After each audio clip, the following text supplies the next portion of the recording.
By the middle of August, the grass on Eli Mercer's ranch had gone the color of old rope. The sun had burned every softness out of the country. Creek beds lay open beneath the sky, showing white stones and the ribs of dead cottonwoods. Dust gathered in the corners of the barn, in the folds of Eli's shirt, and along the narrow scars across his hands. Even the cattle had stopped wasting strength on complaint. They stood beneath whatever shade they could find and waited for evening. Eli understood them. He had spent 11 years on that patch of Wyoming earth, building fences, digging wells, and teaching himself that most things survived by refusing to move. His house was plain, his meals were quiet, and his nearest neighbor lived 8 miles east across land that could swallow a rider before breakfast. Each morning, Eli rose before the light. He fed the horses, checked the troughs, and rode the north fence with a coil of wire tied behind his saddle. At dusk, he returned to a house where one chair remained pushed beneath the table and another sat against the wall, unused. He never looked at the second chair for long. The people in Ash Creek had once tried inviting him to dances, suppers, and Sunday gatherings. After enough refusals, they learned to leave him alone. Eli bought salt, coffee, nails, and cartridges. He spoke when spoken to. He returned home before anyone could ask whether a man could truly be content, living with nothing but cattle and silence. The truth was that contentment had very little to do with it. Some wounds did not ache after enough years. They hardened. A man built his days around them until the shape of the wound became the shape of his life. That morning, the wind came from the west carrying heat and the bitter smell of distant fire. Eli had found a broken fence post near Coyote Ridge and was driving a fresh one into the earth when his mare lifted her head. At first, he heard nothing. Then came the faint beat of hooves. Not one horse, several. Eli rested the hammer against his thigh and watched the pale road winding through the hills. A single rider appeared first. She came fast, bent low over a chestnut horse darkened with sweat. A gray traveling dress snapped around her boots. Her hat was gone, and long strands of brown hair had worked loose from their pins. Behind her, still distant but drawing closer, rode 4 men. The woman saw Eli beside the fence. She pulled hard on the reins, nearly throwing the chestnut sideways. The horse stumbled, recovered, and stopped in a cloud of dust. She stared at Eli with the frightened focus of someone who had already used every other chance. "Please," she said. Eli glanced toward the riders. They had seen her stop. The woman slid from the saddle. Her knees almost gave beneath her, but she caught the stirrup and stayed upright. She was young, though not as young as fear made her appear. Late 20s, perhaps. There was dust on her face and dried blood along one sleeve. "Are you hurt?" Eli asked. "Not badly. Who are they?" Her eyes moved toward the riders. They were close enough now for Eli to see rifles resting across 2 saddles. She stepped nearer and lowered her voice. "Tell them I'm your wife," the stranger whispered. Eli looked at her. Then he saw the riders spreading across the road behind her.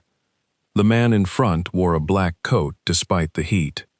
His companions carried themselves with the loose confidence of men accustomed to frightening people who stood alone. Eli picked up his hammer. "What's your name?" he asked. "Mara Vale. Can you lie without looking afraid, Mara Vale?" She swallowed. "I can try." Eli nodded toward the house. "Then stand beside me." Mara moved to his side just as the riders reached the fence.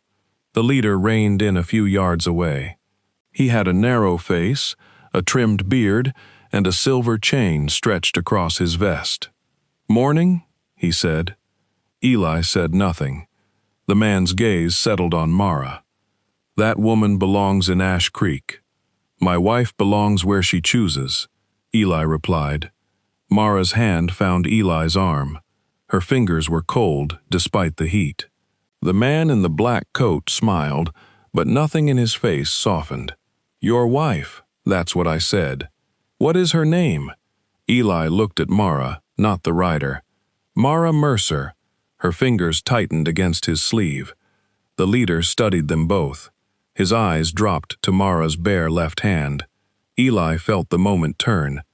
He reached into his shirt pocket and removed a small brass ring attached to a leather cord. It had belonged to his mother. He had carried it for years without knowing why. He pulled the cord over his head, slipped the ring free, and placed it in Mara's palm. "She lost weight after the fever," he said. Ring would not stay on. Mara slid it onto her finger. It hung loose, but she closed her hand before the riders could see. The leader's smile disappeared. "We have business with her. You can conduct it with the sheriff. The sheriff already knows our business. Then you have no reason to be here." One of the men behind him shifted his rifle. Eli turned the hammer in his hand. He was not an imposing man in the way some ranchers were. He was lean, sun-darkened, and quiet, yet there was something in his stillness that made the rifleman hesitate. The leader noticed it too. "We will return," he said. Eli glanced at the road behind them. "Bring the sheriff." The four riders turned slowly. Dust rose beneath their horses and drifted after them until they disappeared beyond the ridge. Mara remained beside Eli, her hand still wrapped around his arm. "They'll come back," she said. "I expect they will. I'm sorry. That can wait." He looked at the blood on her sleeve. "You need water." The chestnut horse had gone lame in the final mile.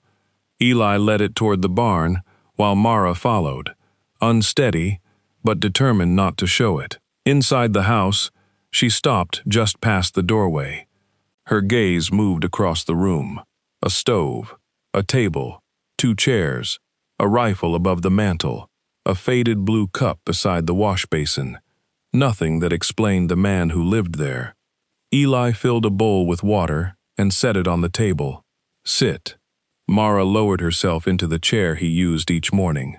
He rolled back her sleeve. The cut along her forearm was shallow, likely made by a branch or a sharp edge during the ride. He cleaned it while she watched his hands. "You are not going to ask?" she said. "I asked who they were. You asked who they were to me. That is usually the useful part." She looked toward the window. "The man in black is Harlan Voss. He works for Silas Bell." Eli's hands paused. Everyone in that part of the territory knew Silas Bell.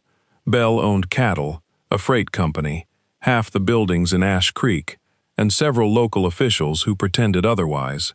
He had been buying ranches along the Eastern Valley for 3 years. Some owners sold willingly, others sold after wells failed, livestock vanished, or barns burned. Eli had refused Bell twice. "What does he want from you?" Eli asked. "A ledger." "Where is it?" "Safe." That does not answer the question. "No." Eli tied a clean strip of cloth around her arm. Mara studied the bandage. "I kept records for Mr. Bell," she said. "Correspondence, payments, freight receipts. He trusted me because my father had worked for him before he died. And then, I found entries that did not belong in ordinary accounts. Payments to men after ranch fires, money sent to a deputy after a witness disappeared, deeds purchased for a quarter of their value, 2 days after families were threatened." Eli sat across from her. "You stole the ledger." "I copied parts of it. When I realized what the entries meant, I took the original." "Why?" "Because copies can be called false, and an original can get you killed." "Yes." She said it plainly. That was the first thing Eli trusted about her. "Where were you going?" "Fort Laramie. There is a territorial judge traveling through next week. My father knew his clerk, and Voss found out. I left before dawn. They followed by noon." Eli went to the window. The road lay empty, but hoofprints crossed the dust beside his fence. "You should continue west," he said. "My horse cannot. I have another. They will be watching the roads. Then wait until dark." Mara looked down at the brass ring. What about what you told them? That was for the road. Harlan Voss does not forget words. Neither do I. She removed the ring carefully and placed it on the table. Eli looked at it. Keep it on, he said. For how long? Until we know whether they believed us. The wind pressed hot against the house. Somewhere outside, a loose strip of tin tapped against the barn roof. Mara slid the ring back onto her finger. That evening, Eli gave her the small room at the rear of the house. It had once held a narrow bed, a pine chest, and white curtains sewn by hands that no longer lived there. The curtains had been packed away years ago. Dust lay across the windowsill. I can sleep in the barn, Mara said. No, I do not want to put you out. You are not. Her gaze moved toward the bed. Whose room was this? Eli stood in the doorway. My sister's, when we first came west. Mara waited, but he offered nothing more. He left a cup of water on the chest and closed the door. Eli slept little. He heard Mara moving once during the night. A board creaked. The water pitcher shifted. Then silence returned. Before dawn, he found her at the stove trying to light the fire. You do not need to work, he said. I need to be useful. You need rest. I have rested. You have been in that room 4 hours. That is more than I slept yesterday. Eli took the match from her hand and lit the stove. Mara stepped aside. I can cook. So can I. She looked at the blackened skillet hanging from the wall. Can you cook well? No. For the first time, some of the fear left her face. It was not quite a smile, but it came close. She made biscuits while Eli fried salt pork. They ate without speaking. When sunlight appeared over the ridge, Mara's attention returned to the road. They could be out there, she said. They probably are. You say that as if it does not trouble you. It troubles me. You do not look troubled. Eli drank his coffee. I have found looking troubled rarely improves things. After breakfast, he saddled 2 horses. Mara came outside, carrying the pine chest from the rear room. You cannot take that, Eli said. I was not planning to. She opened it. Beneath an old wool blanket lay a leather ledger wrapped in oilcloth. Eli stared at her. You put it in my house. I put it somewhere they would not find quickly. If they had come inside, they would have burned the place to get it. I know. Her voice broke on the final word. Eli closed the chest. That was not your choice to make. No, you should have told me. Yes. Anything else? She shook her head. Eli stepped away and tightened the saddle cinch harder than necessary. Mara stood beside the chest, waiting for him to order her off the land. Instead, he carried the ledger to the barn, removed a loose stone near the foundation, and slid the oilcloth bundle into the gap behind it. Voss will search the house first, he said. Men like him think people hide precious things close to where they sleep. Where do you hide precious things? I do not keep many. He replaced the stone. They spent the morning riding the western boundary. Eli showed her a narrow game trail cutting through the hills, and a dry ravine deep enough to conceal riders from the main road. If you hear 3 shots, he said, take the bay mare and follow this trail north. It reaches the old mining road. What will you do? Make sure no one follows. Mara looked at him. I will not leave you to face 4 men. You will if I tell you. That is not part of pretending to be married. No, it is part of staying alive. She turned her horse away, but he saw the anger in the set of her shoulders. For the next 3 days, no riders appeared. Mara mended the torn hem of her dress. She helped repair the chicken coop, though Eli told her twice it could wait. She swept the house and found the folded curtains in the bottom of a cupboard. She did not hang them. Instead, she washed them and laid them across the line to dry. Eli noticed. He noticed other things, too. She never entered a room without looking first at the windows. She kept her shoes beside the bed, pointed toward the door. At meals, she ate slowly, but saved a piece of bread in a cloth napkin until she believed he was not watching. On the 4th morning, he placed an extra biscuit beside her cup. She looked at it. "For later," he said. She wrapped it without answering. That afternoon, Eli found her in the barn, brushing the chestnut horse. "The leg is improving," she said. "Another week. I may not have another week. You do today." Mara continued brushing. The horse lowered its head. She had a gentle way with animals. No sudden movements, no false sweetness. She waited for trust, as though she understood it could not be pulled from anything by force. Eli leaned against the stall. "What did your father do for Belle?" "Managed freight routes." "He believed Belle was helping build the territory." "And did he?" "He built parts of it." "That was not my question." "No." She set the brush aside. "My father learned what Belle was doing. He planned to testify. 3 days later, his wagon went over a ravine." Eli watched her face. "You believe Belle caused it?" "I know he did." "How?" "My father's watch was found in Harlan Voss's desk." The barn seemed to grow quieter. Mara rubbed her thumb across the loose brass ring. "I took the ledger the same night. You could have taken the watch. The watch would only prove Voss had it. The ledger proves why." Eli nodded. That evening, he moved his bedroll into the main room. Mara saw it beside the stove. "You think they are coming tonight?" "I think they will come eventually. You cannot guard the house every night." "I can for a while." She disappeared into the rear room. A few minutes later, she returned carrying the second pillow. She placed it beside his bedroll. "You will need that." Then she went back without another word. Days passed. The dry heat broke beneath a line of dark clouds rolling from the mountains. Rain struck the roof in hard, scattered drops, lifting the smell of dust and sage from the ground. Mara stood on the porch and watched. Eli came from the barn carrying 2 buckets. "You have never seen rain?" he asked.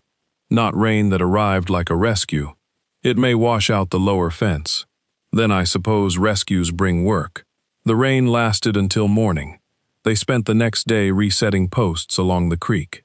Mud gathered on Mara's boots and stained the bottom of her dress. She worked without complaint, bracing each post while Eli packed the earth around it. At noon, they sat beneath a cottonwood and shared bread, cheese, and a small jar of peaches. Mara lifted the jar. "You saved these." "For winter." "Then why open them now?" Eli looked at the rainwater moving through the creek. "Winter is not the only time a person needs peaches." She laughed. The sound surprised both of them. It was brief and rusty from disuse, but it changed the air beneath the tree. Eli looked away first. At the end of the week, Mara rehung the white curtains. She did it while Eli was in the north pasture. When he returned, the late sunlight passed through the clean cloth and softened the room. Mara stood near the table. "I should have asked." Eli set his hat on the peg. "No, I can take them down." "No," he touched one curtain between 2 fingers. "My sister made these. Was she here long?" 2 winters. "What happened?" "Pneumonia." "I'm sorry." Eli let the curtain fall. She was 16. Mara lowered her eyes. The silence that followed was not awkward.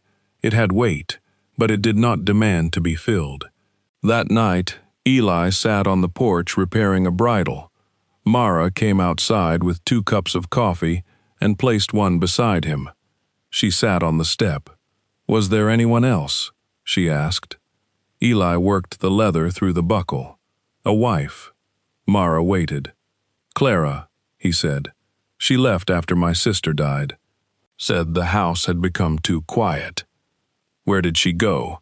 "East." "Did she ask you to come?" "Yes." "And you stayed." "The cattle were sick. The bank held the note. I thought duty was the same thing as reason." Mara watched darkness settle over the pasture. "Did she write?" "Once." He tightened the buckle. "She had remarried." "I see." "No," Eli said. "I do not suppose anyone does." Mara looked toward him, but he had already lowered his head to the bridle. After that, She stopped calling the rear room his sister's room. She called it her room. The change was small. Eli noticed it anyway. A week became 2.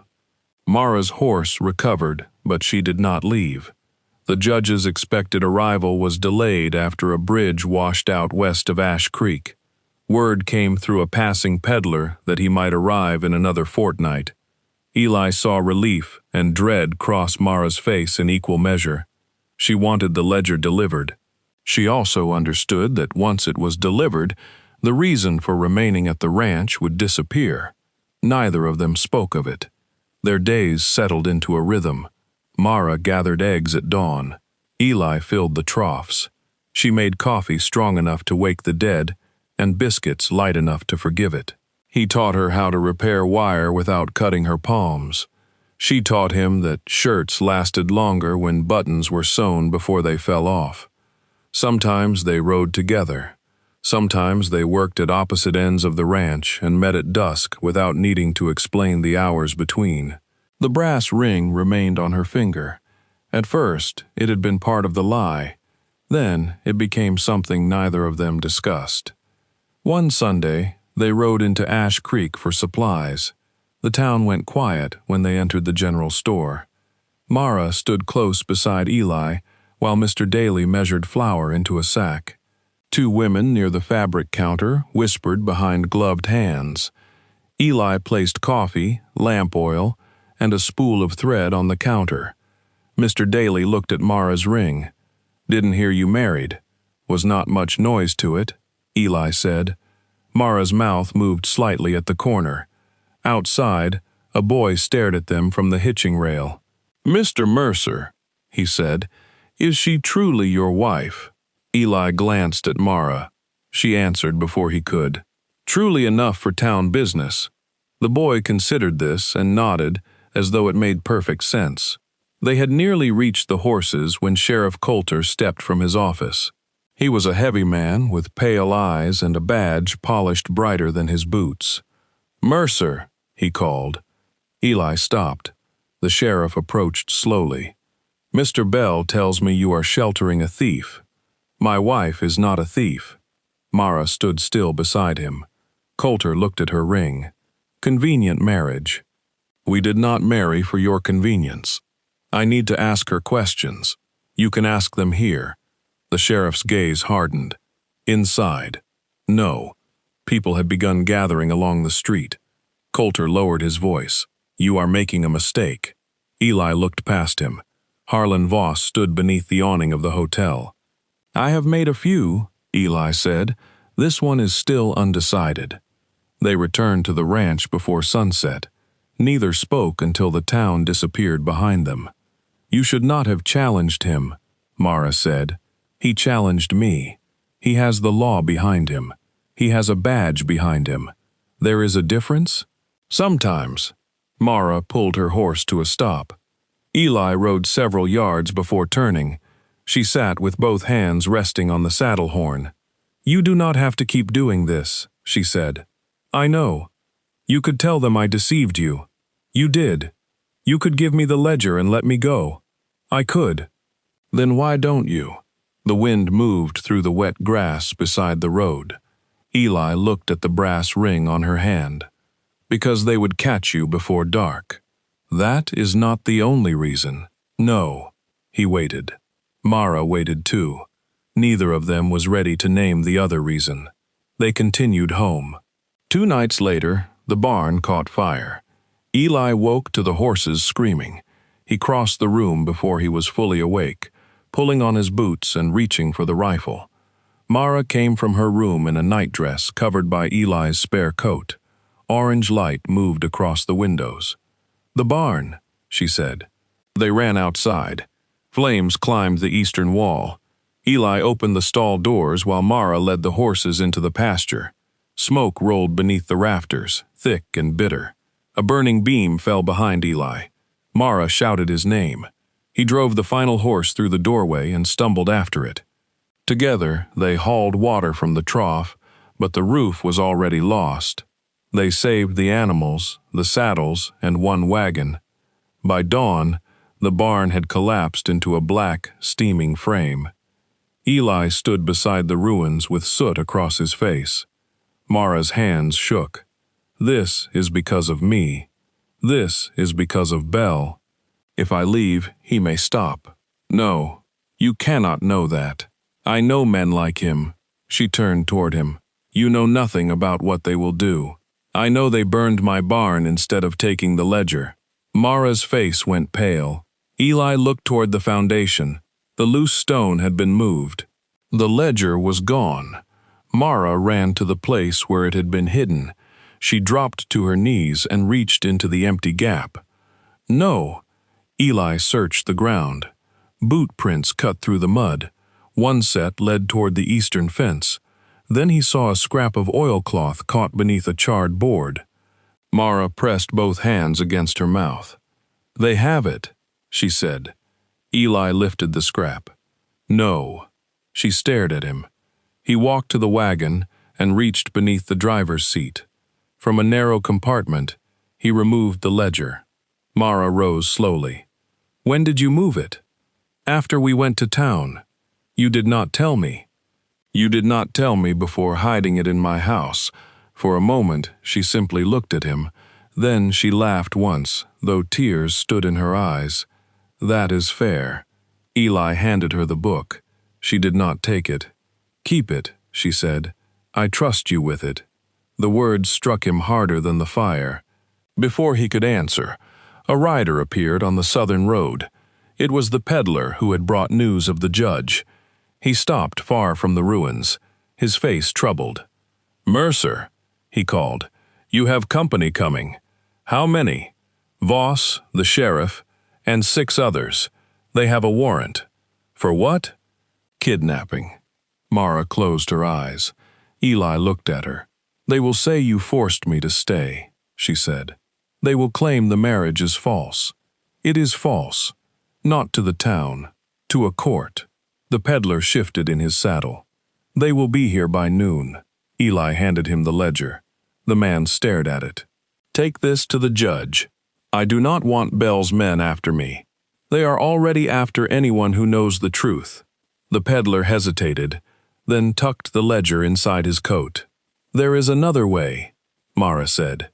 Both men looked at her. She stepped closer to the peddler. "Take a letter instead. Ride east, then double north toward the mining road. They will expect the ledger to go west." Eli understood. He retrieved paper from the house. Mara wrote a short message to the judge's clerk, explaining where evidence could be found and naming those involved. The peddler left with the letter. Eli hid the ledger beneath the stone floor of the spring house. By noon, the riders came. Sheriff Coulter wore his badge. Voss wore the same black coat. Silas Bell rode between them. Bell was older than Eli expected, with silver hair and a careful, respectable face. He looked more like a banker than a man who burned barns. They stopped before the house. Mara stood on the porch beside Eli. Bell removed his hat. "Miss Vale," he said, "you have caused considerable trouble." Mara said nothing. Sheriff Coulter unfolded a paper. "Elijah Mercer, you are accused of holding this woman against her will and obstructing lawful inquiry." Eli looked at Mara. "Are you here against your will?" "No." Coulter frowned. "You understand that you may speak freely." "I am speaking freely." Bell studied the burned barn. "You have lost enough, Mercer." "Not yet. There is no reason for this to become uglier." "Then leave." Voss moved his horse closer. "Where is the ledger?" Mara stepped to the edge of the porch. "I burned it." Voss stared at her. "With the barn," she continued. "You searched the ashes. You know what remained." Bell's expression changed by less than a breath, but Eli saw it.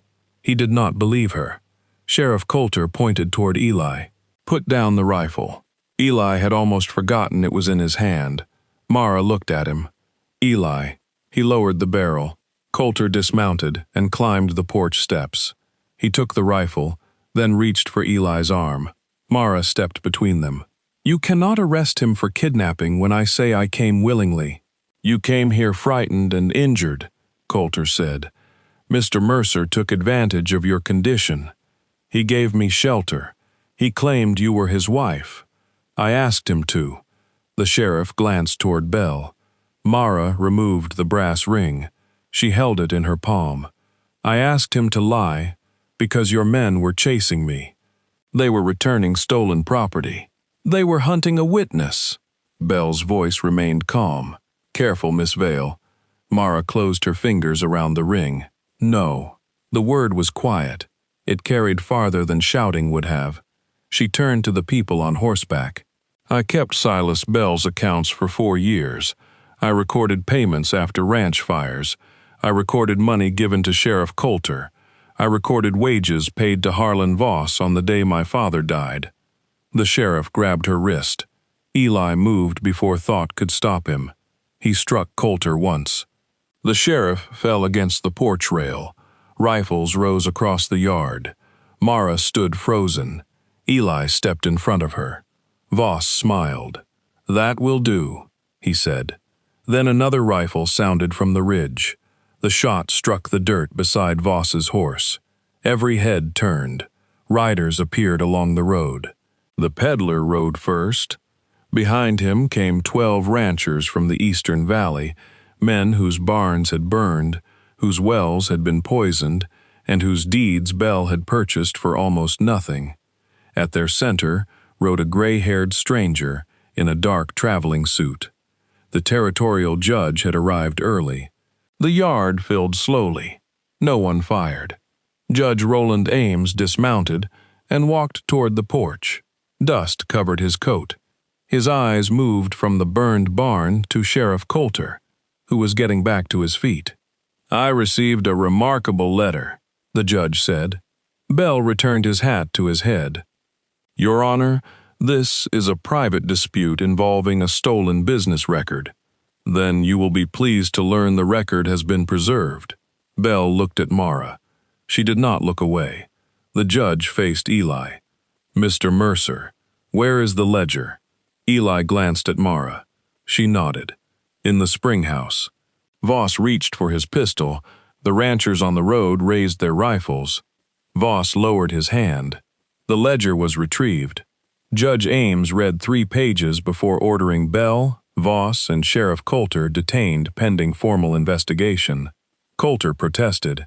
Belle threatened lawsuits. Voss said nothing. The men who had arrived with them began avoiding their eyes. By sunset, the prisoners were being taken toward Ash Creek under guard. The yard emptied. Only the burned barn remained. Mara sat on the porch step with Eli's brass ring in her palm. Eli stood beside the rail. You should sleep, he said. I do not think I can. Neither do I. The evening sky had turned violet above the pasture. The rescued horses grazed near the creek.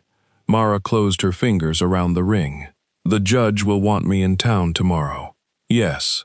After that, I may need to travel to Cheyenne for the hearing. Yes. And when it is over, I have no reason to return here. Eli said nothing. Mara rose. I asked you to call me your wife because I was afraid. I know. You did not owe me anything. No. You gave me a room. You fed me. You stood in front of rifles. Eli looked at the ruins of the barn. I also let the barn burn. You saved every living thing inside it. He turned toward her. She was tired, soot-streaked, and still wearing the ring he had given her for a lie. Mara, he said. She waited. Eli had imagined many times that words would come easily if he ever needed them. Instead, they seemed too large and poorly shaped. He spoke the only truth he could manage. The house was empty before you came. Mara's eyes filled. I know. It will be empty when you leave. She lowered her gaze. Eli continued. I do not want it to be. The wind moved across the black grass where the barn had stood. Mara opened her hand and looked at the ring. Then ask me to stay. I do not want gratitude mistaken for a promise. It isn't gratitude. You have been frightened for weeks. I am frightened now. Of Belle? She shook her head. Of leaving. Eli stepped closer. The space between them had once held suspicion, a false name, and 4 armed riders. Now it held only the choice neither could make for the other. "I cannot promise an easy life," he said. "I have seen your cooking."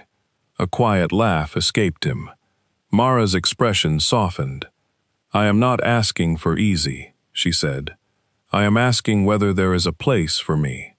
Eli looked toward the white curtains moving in the window. "There is." She slid the brass ring onto her finger. "It still does not fit. We can have it sized in town." Mara looked at him carefully. "Would that make it real?" "No." "What would?" Eli held out his hand. "Time." She placed her hand in his. The ring was loose. Her grip was not. 3 months later, snow covered the northern pasture. Bell and Voss remained in custody. Sheriff Coulter had lost his badge, though the trial would not begin until spring. Deeds were being reviewed. Families who had left the valley began writing about returning. Mara testified twice and returned to the ranch both times. The third time, she brought a preacher. Their wedding was held in the kitchen because the wind was too strong outside. Mr. Daly came from town. The peddler brought peaches. 6 ranchers stood near the stove with their hats in their hands. Eli wore a clean shirt. Mara wore the gray traveling dress, repaired at the sleeve and hem. When the preacher asked whether she took Eli Mercer as her husband, she looked toward the window. Beyond it stood the frame of a new barn. "Yes," she said.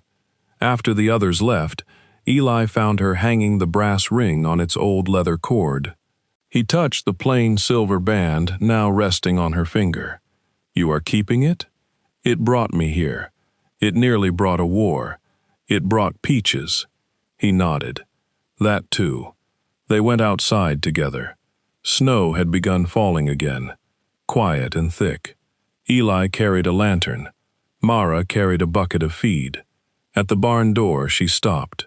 The pasture, the house, and the road beyond the ridge had disappeared beneath white. "Do you think riders will come?" she asked. Eli looked into the darkness. "Not tonight." He opened the door. Warm air moved from the stalls. The horses lifted their heads as Mara entered. Eli followed and closed the door against the cold.